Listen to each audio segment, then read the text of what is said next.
ان فرشتوں کی قسم جو ڈوب کر کافروں کی جان کھینچ لیتے ہیں، اور ان کی جو مومنوں کی جان آسانی سے نکالتے ہیں، اور ان کی جو تیرتے ہوئے جاتے ہیں پھر لپک کر آگے بڑھتے ہیں، پھر دنیا کے کاموں کا انتظام کرتے ہیں کہ وہ دن آ کر رہے گا جس دن وہ زلزلہ آئے گا، پھر اس کے پیچھے اور زلزلہ آئے گا۔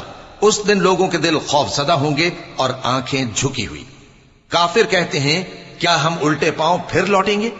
بھلا جب ہم کھوکھلی ہڈیاں ہو جائیں گے تو پھر زندہ کیے جائیں گے؟